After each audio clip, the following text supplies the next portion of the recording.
Olá, galera, Deus abençoe. Meu nome é Kátia Rodrigues, bem-vindo ao meu canal. Eu trago diariamente mensagens da Palavra de Deus e o meu desejo é que você medite em cima dessa palavra. E se ao término dessa mensagem você gostar, aperta o sininho, se inscreva, dá um like e compartilhe essa mensagem.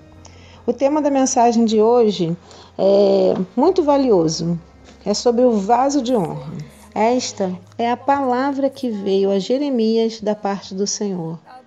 Desce à casa do oleiro e ali você ouvirá a minha mensagem. Então fui à casa do oleiro e o vi trabalhando com a roda. Mas o vaso de barro que ele estava formando se estragou-se em suas mãos. E ele o refez, moldando outro vaso de acordo com a sua vontade. Jeremias 18, de 1 a 4. O profeta Jeremias exortava a nação de Israel a se firmar perante o Senhor, arrependendo-se dos pecados. Israel não ouvia. As pessoas só queriam os profetas da paz, rejeitavam os profetas da disciplina, da correção. A voz de Deus não era reconhecida, porque os ouvidos estavam inclinados para a própria vontade. Deus, então, usa uma metáfora. Pede para Jeremias visitar uma olaria e observar o trabalho de um oleiro. Vale lembrar que os tempos antigos se foram. Hoje existem novas tecnologias para a confecção de um vaso de barro, mas a matéria-prima prevalece até hoje. O que Deus estava falando para Israel? Em que mensagem do passado pode ser útil para os dias de hoje? Bom, na olaria, para que o barro se transforme em vaso, é necessário passar por alguns processos. Vamos lá. Primeiro, o barro é colhido, depois ele é peneirado, depois ele fica de molho na água para que saiam toda a impureza.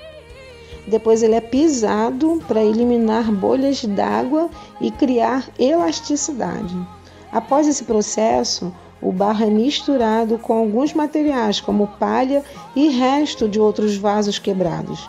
Aí, o barro é colocado na roda do oleiro para ser moldado e, por fim, é aquecido no fogo.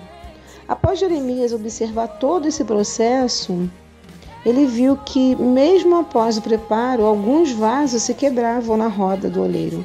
Isso porque alguns tipos de barros apodrecem e não serve mais para ser vaso.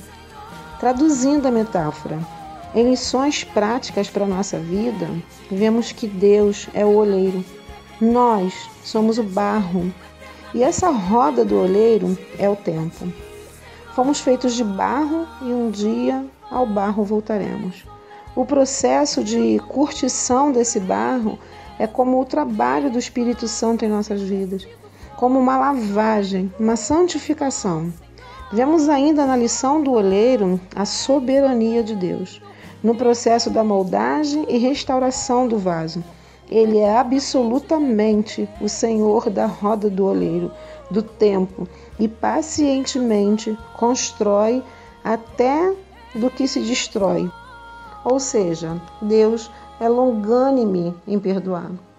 Ele não nos rejeita pelas nossas falhas e os nossos defeitos, porém, trabalha em nós até que estejamos aptos a ser úteis em servir ao reino de Deus, sendo instrumentos seu no reino dos homens. Há ainda um processo de ação e reação nessa olaria.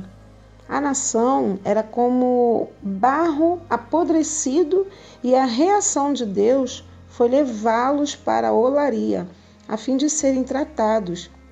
Sim, toda aquela geração de Jeremias passou por um cativeiro babilônico.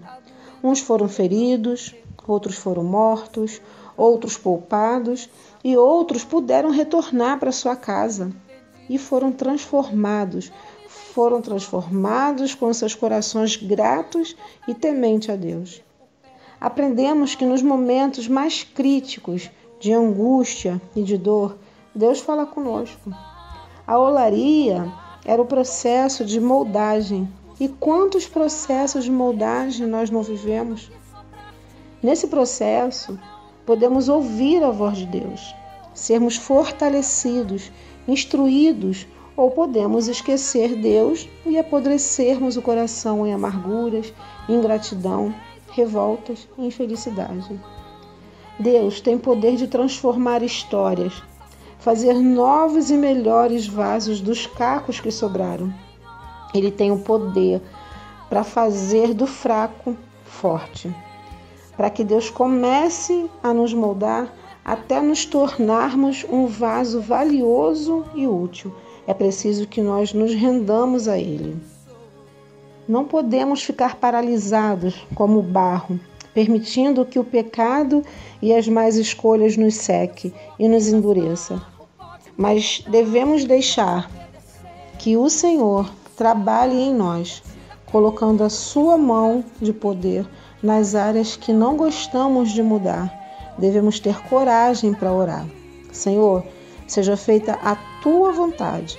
Trabalhe em todas as áreas da minha vida, pois não quero ser um vaso podre, duro, velho e reprovado. E assim, meus queridos, assim eu termino essa mensagem, orando para que nós possamos ser moldados por Deus e deixemos que o Espírito Santo nos esvazie do nosso eu, para ter livre acesso de poder nos transformar em vasos para a honra e santificação. E desse modo também estaremos prontos para ser usados na obra de Deus. Que Deus os abençoe.